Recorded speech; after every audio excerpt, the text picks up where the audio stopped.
শীতকাল,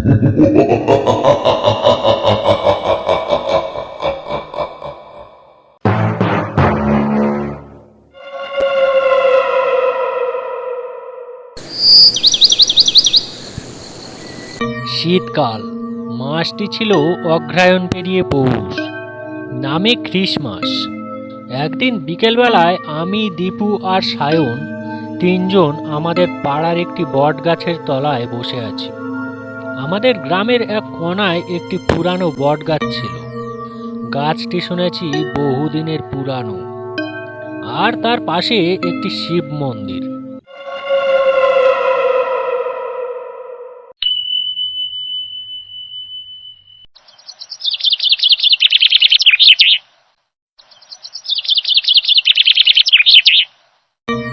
আমরা প্রতিদিনের মতো সেদিনও বসে আছি। হঠাৎ দেখি ভুবন হাঁটতে হাঁটতে আসছে আমাদের কাছে। ভুবন হলো আমাদের আরও একটা বন্ধু। ও কলকাতায় থাকে, কাজেই ইলেকট্রিকের কাজ করে। ওর সাথে প্রায় এই 2 বছর পর দেখা।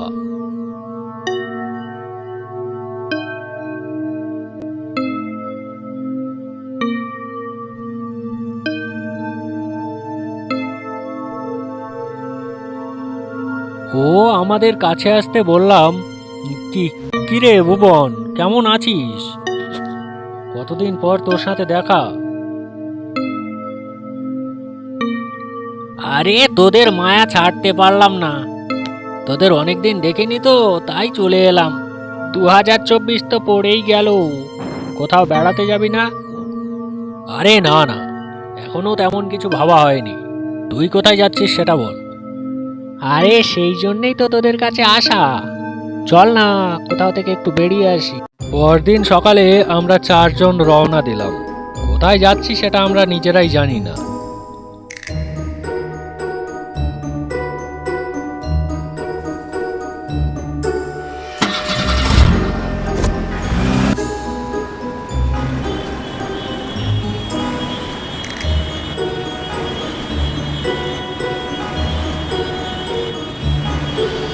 কিছু দূর এগোনোর পর গাড়িটা একটা জায়গায় গিয়ে দাঁড়ালো। গাড়ি থেকে নেমে দাঁড়ালাম। জায়গাটা বেশ সুন্দর, সাইডে শুধু গাছপালা ছাড়া আর কিছুই দেখা যাচ্ছে না। আমি ভুবনকে বললাম, এ কি রে, দাঁড়ালি কেন, চল। ভুবন আমার কথা শুনে হাঁটা শুরু করে দিল। এ কি রে, তুই হেঁটে হেঁটে কোথায় যাচ্ছিস? গাড়িতে যাবি না? এখানে আর কোনো গাড়ির রাস্তা পাওয়া যাবে না, এবার আমাদের হেঁটে হেঁটেই যেতে হবে। না হেঁটে আর উপায় কি, অগত্যা আমরাও হাঁটতে শুরু করে দিলাম।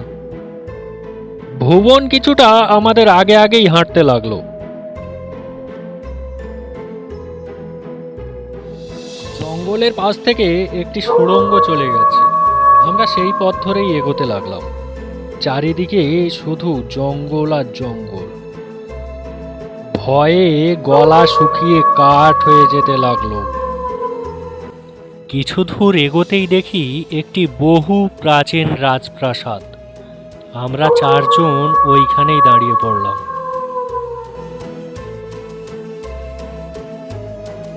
কিরে ভুবন, এমন একটা জায়গায় কেউ বেড়াতে নিয়ে আসে? জায়গাটা আমার একদমই ভালো লাগছে না। আরে দাঁড়া দাঁড়া, একটা ফাঁকা জায়গায় গিয়ে বসিছ।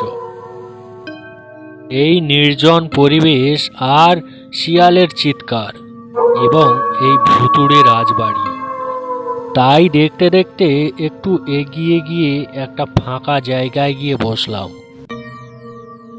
কই কি গল্প শোনাবি, কই শোনা তো দেখি। তবে শোন, তোদের একটা গল্প বলি। ওই বাড়ির ভেতরে কেউ যেতে পারে না।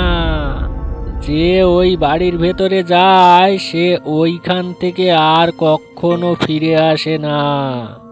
তাই তোদের এই জায়গাটা দেখাতে এনেছি। হ্যাঁ, তা তুই জানিস কি করে? তুই কি কোনোদিন এর আগে এখানে এসেছিস? এসেছি বই কি, আমি যে ইলেকট্রিকের কাজটি করতাম না এক সময়, একটা অ্যাক্সিডেন্ট হওয়ার কারণে আমার কাজটি চলে যায়। আমি খুব হতাশ হয়ে পড়ি। একদিন আমি বাড়িতে বসে আছি, এমন সময় দেখি একটা কালো রোগা লিকলিকে লোক আমার কাছে এসে বলল,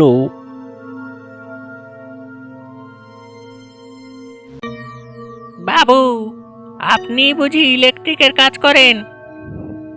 হ্যাঁ হ্যাঁ, কেন বলুন তো? আমার সাথে একটু যাবেন বাবু? তা কোথায় যেতে হবে আমাকে? আমি এলাম, এই বাড়ির সামনে আসতেই আমি চমকে উঠলাম। এখানে নেই কোনো কারেন্ট পোস্ট, নেই কোনো লাইট, চারিদিক অন্ধকারে ঢাকা, আর সামনেই এই দুর্গ আর শিয়ালের চিৎকার। তারপর তারপর তুই কি ঢুকলি এই বাড়িতে? হ্যাঁ, ঢুকেছি তো। ভেতরে ঢুকে দেখি কেউ কোথাও নেই, শুধু কয়েকটা মোমবাতির আলো জ্বলছে। আমি বললাম, না না, আমি কোনো কাজ টাজ করতে পারবো না এখানে, আমি চলে যাচ্ছি। আমার চলে যাচ্ছি বলাতে লোকটার দুটো হাত কঙ্কালে পরিণত হলো, আর সাথে সাথে একটা হাত দিয়ে আছড়ে আমায় নিচে ফেলে দিল। তারপর তারপর তুই বাঁচলি কি করে? তোকে ভূত ছেড়ে দিল? বেশ, ভূতের হাতে কি কেউ বাঁচতে পারে? এই দেখ তবে। এই বলে সে নিজেই একটা কঙ্কাল হয়ে গেল। আমরা ওখানেই বেহুশ হয়ে গেলাম।